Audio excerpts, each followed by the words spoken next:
What's up, everybody? We are 2 days away from the start of the NFL season. Chris Farley here, aka at Farley Bets on X, pro sports bettor for 5 years, two-time circuit contest winner, $267,000 of cash prizes the last 3 years. And if you're not already, please consider subscribing to me here on Substack so you can get my NFL analysis and insight all season long. Become a paying subscriber, and you will get every single play that I put out all season. Last year, we won 23 units and hit at 54% against the spread. And that was with a very slow start. So I am anxious, excited to get started this season. And out of any team that I've discussed all 4 weeks, 5 weeks that I've been doing this, we're almost at the end. We have 3 teams left in our NFL team previews. Of all the teams that I've discussed, I am most excited about this one. And it's because I think the Tampa Bay Buccaneers are one of the most dangerous and least talked about programs in the NFL this season. Now, I'm going to leave a link at the bottom of this page where you can check out when I went on the Sports Gambling Podcast. Love those guys at the Sports Gambling Pod. Great show there in Vegas. Long time running show. If you haven't checked them out, check out SGP. They're hilarious, entertaining, and they're actually very sharp bettors, always giving out winners. We did a full tilt on the Tampa Bay Bucs, went over their entire schedule. So I'm going to do a quicker version of that here for you. But of all the teams to be excited about this season, I am most excited about these Bucs. And I'm most excited because I really think that they can surprise a lot of teams. Now, first of all, we know that they're in a division that's very winnable. The NFC South is largely still developing. Every team, right? Every team is either at step one, step two of their development process. So the Bucs have a lot of veterans, and I'll get into more of their offense. But this is a very potent, very dangerous offense, and if their defense could catch up a little bit, they can surely be a real contender in a wide open NFC. Eagles are still at the top, but all it takes is one injury or just one. We saw it from the Eagles a few times the last few seasons.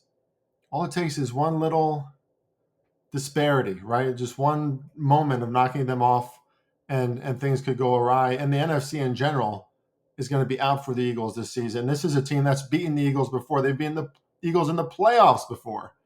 So excited I could barely get that out. So let's talk a little bit more about this team. I will say I have a few bets, a few futures on the Bucs that I already gave out to my clients, my paying clients, many weeks ago. You can have access to all those plays if you subscribe. Last season, they were one of the most consistently productive offenses in the NFL, top 4 in points and yards, first on third down conversions, fourth in red zone touchdown conversions. 5.2 yards per carry was third. The best completion percentage in the NFL, 71.82%. That's all Baker Mayfield, who is extremely comfortable down there in Tampa. Top 5 in pass game productivity, average in penalties, below average in giveaways, 21st. So even with how potent their offense is, there's some room for positive regression, fewer turnovers this season. A few too many giveaways. Baker is an aggressive quarterback. He should be with the wide receivers that he has. But, I would expect them to limit that a little more this season. Speaking of that wide receiver room, Baker is set up to be the most prolific passer in the NFL this season, right there with Joe Burrow, because this is, in my opinion, I don't even think it's an opinion. I think it's an objective fact. This is the deepest wide receiver room I've seen in a long time. Obviously, you have Mike Evans. You have Chris Godwin, who is now nearing full health. He just went off the PUP list. You got Emeka, I paused, I want to say it right, Emeka Egbuka, wide receiver that they drafted this April, in the first round, already popping, already standing out, already explosive, already a true threat. According to everyone in the Bucs locker room, they're very excited about him making a statement and potentially becoming their new number one wide receiver in the years to come. And that's not even mentioning Sterling Shepard, Tez Johnson, another pickup who is a highlight reel type of guy, small, fast, can do a lot of different things. So this is a very deep wide receiver room, a very capable room. There's one guy that I left off this list whose name escapes me right now, but it doesn't matter. Like, that's how deep they are. I can't even remember all these names. Uh, they're exceptional. And they have the sixth rated offensive line according to Pro Football Focus. They're sturdy there. Bucky Irving, too, at running back. He'll be their starter. Showed real talent and explosiveness last season, and he wasn't even fully utilized until the second half of the season. So we really started seeing what Bucky Irving could be after about week 10. Their pass game coordinator, takes over as their offensive coordinator. Obviously, Liam Cohen, their offensive coordinator from the last season, went over to coach the Jags. Some people might see that as a significant loss. I do not. Why? Because they know what's been working. Baker, when you are a veteran quarterback in the NFL for this long, and Baker is at this point, you know the playbook, right? Like, you become a QB and a coach at the same time. So there's continuity with this offense. They know what works. Baker knows what works. The new coach knows what works. And I expect this offense to continue running on all cylinders right away.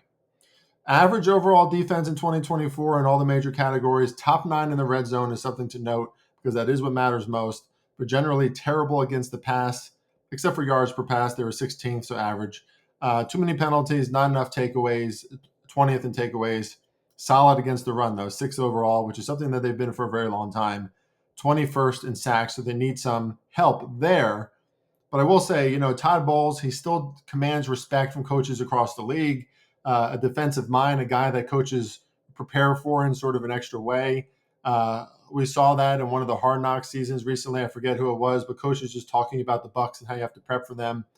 I do love the addition of Hassan Reddick on this offense, a major part of Philly's pass rush in years prior. Not so much last year, dealing with injuries, didn't play very much, but Hassan Reddick can be a game breaker, right? He's added to a front seven that's already very good, needs to get better against the pass, needs to get better at sacking the quarterback. And they do have plenty of youth in their secondary. Benjamin Morrison, their cornerback that they took in round 2 from Notre Dame, a good addition, but they need more from that group. Jacob Parrish, a 4th-round pick from Kansas State, also slated to start. So the backfield is very young. They need more from that group for sure. But it's almost like, even if they're very average, the pass game of the Bucs and how prolific they can be, like, they don't have to be the best defense in the NFL for the Bucs to win a lot of games. Schedule, I would say their schedule is medium. A tougher start. They're at Atlanta, who they lost to twice somehow last season. Like, I would want to bet on the Bucs and not the Falcons in week 1. I'll just throw that out there. I haven't officially yet, but just going to throw that out there. At Houston, the Jets, that's easy. Philly's at home. They can beat Philly, especially at home. At Seattle, San Francisco, and then at Detroit. So those first 7 games are really tough, but the back half is better. They have Carolina twice, New Orleans twice, New England, Atlanta at home, and then a few teams like the Rams and the Cardinals that I think they can beat. I see the path to 10 or maybe even 11 wins very clearly for this team.